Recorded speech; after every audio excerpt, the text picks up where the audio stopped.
if your watercolors look dull no matter what you do, even when you pick the right ones, you're not missing a color trick. You're just destroying vibrancy without realizing it.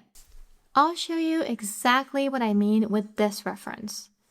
The photo already gives us a challenge. The sky is hazy, colors are already muted, and the subject has quite a bit of detail.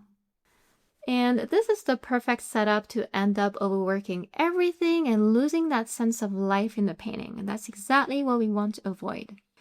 So the first thing to look at is the sketch, and this matters more than people think. I make sure it's detailed enough so I can paint without guessing, but I didn't draw every single line in the cabin and I completely ignored the background. If the sketch is too tight, the painting will follow, and if it's too vague, you'll hesitate as you paint and maybe overcompensate with detail. And it's this kind of balance right here that protects your vibrancy over any color choice. Now about colors, because this is where most people think vibrancy comes from, but it doesn't. Colors help, but they're a small part of the equation. To keep things simple and effective, I stick to a few strong choices: Indian yellow, bright red, and cinereous blue. I'll use the white of the paper for my lightest values, and I'll use just one dark color for shadows, that's it. And before I start, I test my mixes to see how the colors behave. I check I can get a natural sand tone, and look at how easily we can mute it with blue. That's why colors alone aren't the answer, even when you know exactly how to use them. I also make sure I can mix a clean turquoise, and you can see how adding water keeps it luminous because the paper shines through. Transparency plays a huge part in vibrancy, so make sure you're letting the paper and water do some of the work. Now I'm ready to paint, and this is where most paintings lose their vibrancy immediately. Tightness kills it, because the more controlled and rigid your strokes are, the more lifeless the result will look. So instead of trying to control everything, I rely on water immediately, as you can see, by painting wet in wet. I use this technique whenever I can because the wet paper will allow the paint to diffuse naturally. And when paint spreads softly on wet paper, it creates transitions you cannot fake with a brush later, or at least not that easily. It keeps edges soft, it lets colors blend naturally, and the painting already feels more alive. And that's the point, because what we read as vibrancy is really just life showing through. You'll also notice next time how a stiff painting almost always looks dull, even with some bright colors. I use a lot of water at this stage for transparency. The more transparent your layers, the more the paper reflects light back through the paint. That's what creates that glow that people associate with watercolor. If you skip this and you go in too thick too early, you'll lose it fast. In the sky, I deliberately leave a lot of paper whites too. Paper is your best ally for vibrancy. Even if the subject ends up darker, that surrounding light will keep the painting feeling fresh. And this is where balance comes in again. Vibrancy isn't just about color, it's about how light and dark interact. If everything sits in the same value range, even beautiful colors will look flat. As I build the sky and the sand, I slowly introduce darker mixes, but I never cover everything up, and I keep the brightest areas visible. This creates depth, but more importantly, it keeps that sense of light intact. My version is also a bit brighter than the reference, and that's intentional. We don't have to copy exactly what we see. We can interpret it. If the reference is dull and you follow it blindly, your painting will be even more dull. I keep the sand very simple, no overworking, no unnecessary detail. And working on wet paper helps with that because it naturally limits how much you can fiddle. That's another reason I keep coming back to water. It prevents you from doing too much. I add a few soft elements in the background with a very light, muted blue, just to suggest depth, and then I stop. I know the main subject will carry the detail, so there is no need to compete with it. Now, moving on to the cabin. I don't suddenly switch to heavy paint. I still start light. My turquoise mix has more pigment than before, but it's still quite fluid. Think creamy at this stage.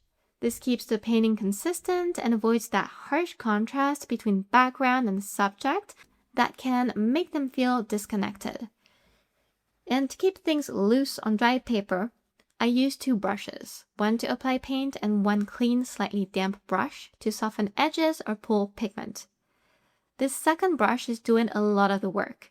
It helps me thin the paint directly on the paper, it creates variations in tone, and it avoids that flat, blocky look. I'm not trying to paint a perfect, even turquoise surface. I just want the mid-tone in place with some variation. That variation is what makes it interesting and alive. A perfectly flat color, even if it's beautiful, tends to look artificial. For the shadow under the cabin, I make sure it's dark enough to create contrast, but not so dark that it feels heavy.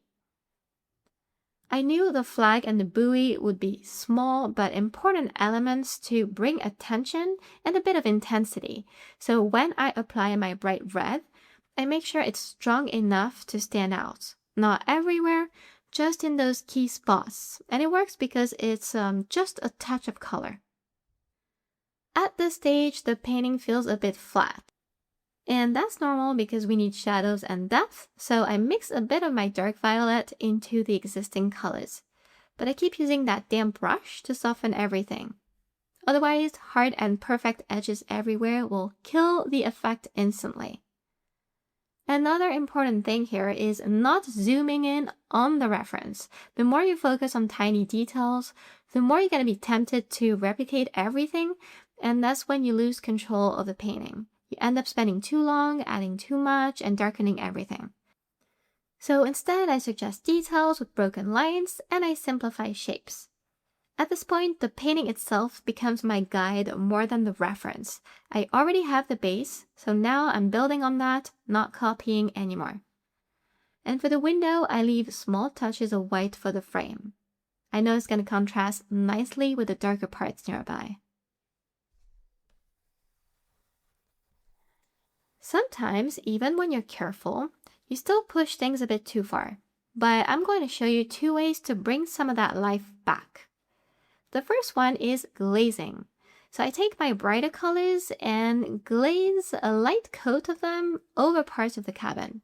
This adds subtle variation and it makes the surface feel more natural. It also adds a hint of color without overpowering what's already there. The key is to not repaint the area, it's just to add a touch. And you can overlap colors as well. For example, adding a bit of the sand color over darker areas in the window can create richer tones.